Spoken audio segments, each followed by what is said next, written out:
Baik, selamat pagi, siang, sore, dan malam. Teman-teman, pernah nggak sih kalian tuh ngerasa kayak apa aja yang kita lakukan itu kita merasa dihakimi atau dinilai oleh orang gitu. Kayak cara kita bergaul dengan teman atau sekedar bagaimana gaya kita berpakaian ketika di luar rumah gitu. Nah, fenomena ini tuh emang lagi banyak banget terjadi di masa sekarang ini. Nah, kebanyakan itu menimpa pemuda-pemuda seperti saya ataupun mungkin penonton yang seusia dengan saya. Nah, dari banyaknya fenomena-fenomena seseorang takut akan penilaian orang lain, itu banyak juga muncul suatu apa ya namanya istilah. Salah satunya adalah kalimat dalam bahasa Jawa berbunyi wong liya ngerti opo. Artinya itu kalau dalam bahasa Indonesia adalah orang lain tuh tahu apa gitu tentang diri kita. Nah, sebenarnya dari mana sih kok bisa muncul konsep kata-kata seperti itu? Nah, makanya mari kita bahas sama-sama. Sebelumnya perkenalkan, aku Zul, seorang mahasiswa jurusan Teknik Industri di Universitas Diponegoro. Nah, langsung saja. Jadi fenomena yang banyak terjadi di pemuda masa kini, yaitu tadi takut akan penilaian orang lain, gitu. Itu tuh merupakan suatu obsesi tersendiri dari eh, perasaan seseorang yang dia itu sering merasa bahwa apapun yang dia lakukan itu kayak, wah, ini kira-kira orang lain suka nggak ya, kira-kira dihujat nggak sih kalau aku ngelakuin kayak gini gitu. Nah, ada masalah juga yang eh, ditemukan. Jadi di tahun 2024 itu ada penelitian yang itu menunjukkan bahwa lebih dari 50% Gen Z yang apa istilah yang diikutkan dalam objek penelitian itu tuh lebih dari 50% Gen Z banyak yang merasa insecure terhadap sesuatu. Nah, salah satunya karena tadi itu yaitu takut akan penilaian orang lain. Nah, ini ada misal ya contoh dari ketakutan Gen Z ini. Misal nih, saya seorang mahasiswa semester 6 dan pada suatu liburan tuh pulang ke kampung halaman. Di kampung halaman saya mempunyai seorang teman yang sebaya dengan saya, tetapi di saat itu tuh dia udah mulai proses sebentar lagi wisuda. Nah, bentar lagi lulus tuh. Sedangkan saya sendiri masih bekerja apa belajar dan menyelesaikan beberapa mata kuliah yang wajib gitu. Nah, dan suatu ketika ada tetangga mungkin yang menanyakan pada saya, Mas kok kapan lulusnya gitu. Itu si A udah bentar lagi sudah Mas. Nah, itu tuh salah satu contoh kalimat yang bisa menyerang hati dan menjatuhkan mental seseorang. Nah, sebenarnya itu kenapa sih ada pemikiran-pemikiran negatif seperti takut akan penilaian orang seperti tadi ya, insecure atau mungkin overthinking, itu setidaknya ada beberapa hal yang menyebabkan hal itu terjadi gitu. Yang pertama itu ada suatu sifat seseorang yang dia itu butuh validasi. Maksudnya adalah sifat orang yang dia itu ketika akan melakukan sesuatu itu kayak harus dilihat dan diapresiasi oleh orang lain gitu. Misalnya ikut suatu kegiatan sukarelawan di masyarakat. Nah, orang itu tuh ingin apa yang dia lakukan itu dipuji setidaknya oleh orang lain. Nah, kemudian yang selanjutnya itu adalah sifat dari FOMO. FOMO ini salah satu kata-kata yang memang sedang banyak dibicarakan ya. Arti dari FOMO sendiri itu adalah ketika seseorang itu ingin melakukan sesuatu tapi kayak ikut-ikutan gitu. Misal sebenarnya nih aku sebagai seorang mahasiswa TI nih, ambil jurusan jurusan apa mata kuliah pilihan A yang ternyata kok waktu dimasukin itu peminatnya sedikit, sedangkan mata kuliah B itu kok banyak banget. Nah, dari itu dia merasa, oh kok banyak orang yang kesana ya, apa aku kesana aja ya ikut mereka. Nah, itu merupakan salah satu dari bentuk kefomoan. Nah, yang selanjutnya itu ada tekanan dari keluarga atau tradisi. Nah, kenapa tekanan dari keluarga ini jadi salah satu penyebab yang mungkin fatal? Karena kan keluarga itu merupakan lingkungan yang paling dekat dengan kita sejak kita masih masa kecil, usia dini gitu. Nah, apabila tekanan dari keluarga itu muncul terlalu besar kepada kita, itu bisa menyebabkan suatu perasaan yang tidak menyenangkan bagi kita sendiri dan bisa mengguncang mental dengan efek yang lebih serius daripada ketika ada tekanan dari orang lain. Nah, terus ada lagi nih, satu lagi yaitu kita itu sifat kita yang melihat kesuksesan itu terlalu sempit. Maksudnya adalah uh, kita menilai kesuksesan orang lain itu harus bisa kita lakukan juga. Misalnya nih, ada teman kita nih yang seumuran dengan kita. Nah, dia itu sudah memulai bisnis dan ternyata bisnisnya itu sudah berprofit tinggi. Sedangkan kita masih uh, meminta uang saku kepada orang tua. Nah, dari situ kita mungkin merasa, oh, kok dia bisa sukses ya jualan sepatu, wah aku kok masih kayak gini, berarti kan aku orang gagal gitu atau gimana. Nah, itu tuh merupakan salah satu dari pemikiran kayak kita melihat kesuksesan kok dari itu doang gitu, padahal kan ada parameter-parameter sukses yang lain yang mungkin di suatu parameter kita lebih baik daripada si ahli sepatu itu. Nah, masalah dari yang tadi itu kan banyak yang terjadi di masa sekarang ini.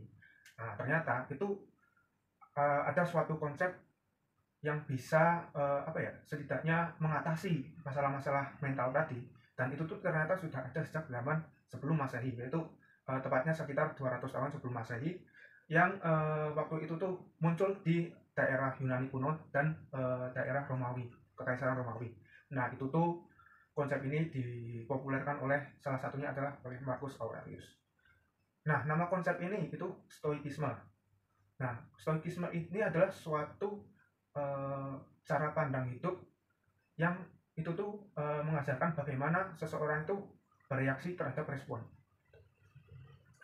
Nah, maksudnya misalnya ya, salah satunya ya ada kalimat tadi yang di awal saya bilang, yaitu yang sedang viral sekarang, yang berbunyi wong liya ngerti opo. Itu salah satu penerapan dari konsep stoikisme, di mana apa yang kita lakukan itu sebenarnya orang lain yang nggak terlalu tahu dengan kita, jadi kita nggak usah terlalu responsif terhadap reaksi orang lain terhadap kita gitu.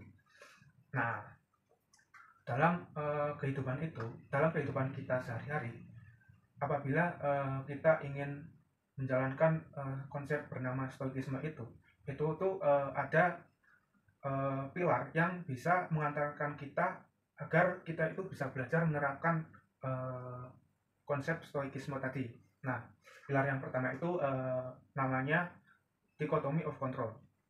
Dichotomy of control ini konsepnya adalah mengajarkan bagaimana manusia itu harusnya bisa memisahkan antara hal yang bisa dia kendalikan dan hal yang tidak bisa ia kendalikan. Misalnya nih, saat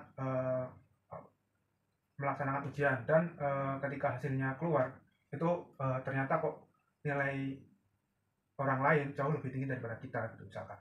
Nah, ternyata ada orang yang notice itu dan dia berkata pada kita, kok nilaimu turun, kenapa gitu kan, bla bla bla bla, yang itu intinya itu kayak nyelekit di hati gitu. Nah, perkataan orang-orang itu kan suatu yang tidak bisa kita kendalikan gitu. Nah, yang bisa kita kendalikan adalah bagaimana kita merespon terhadap serangan orang-orang seperti itu gitu. Misalnya ketika diserang seperti itu, kita itu gimana caranya harus bisa bersikap sesuai keadaan itu, bisa bersikap tenang dan lebih berpikir kalem gitu dan bersikap sewajarnya.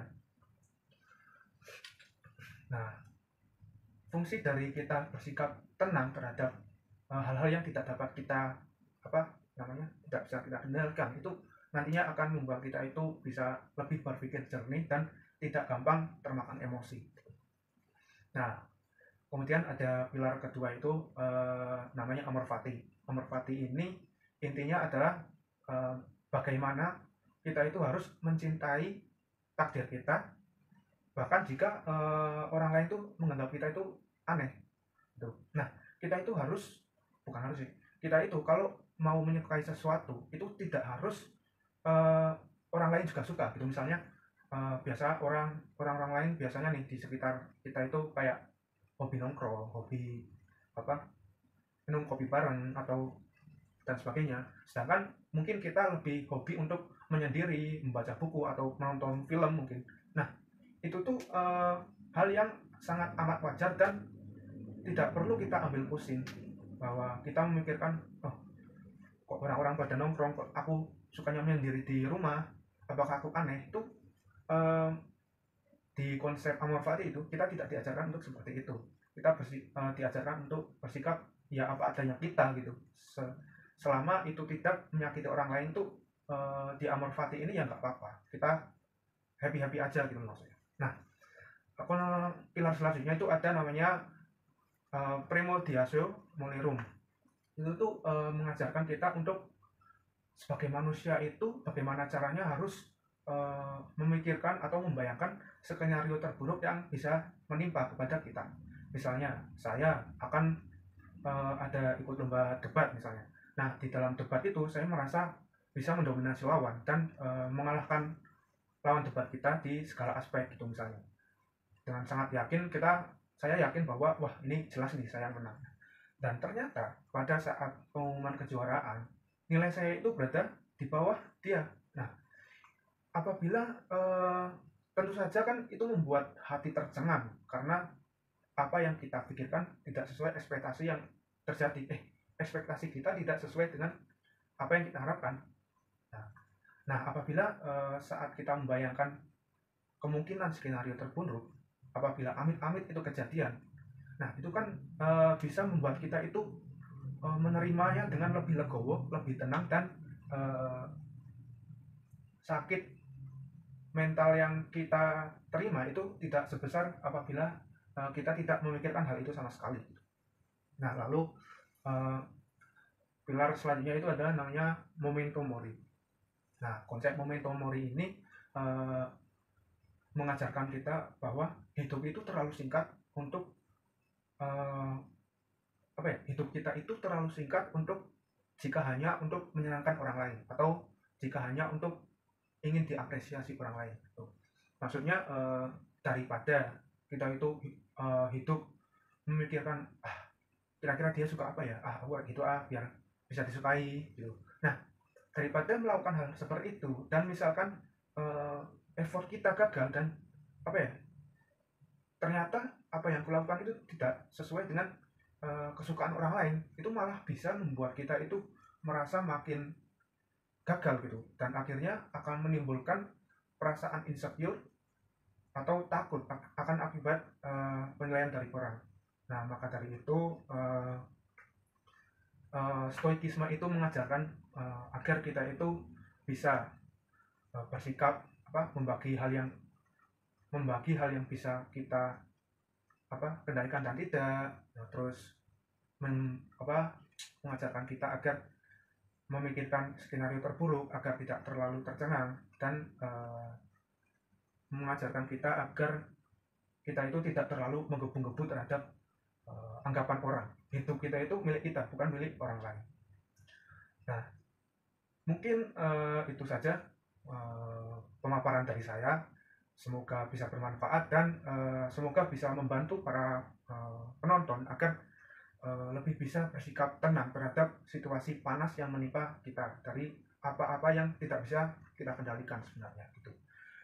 Sekian dari saya. Apabila ada kesalahan mohon maaf.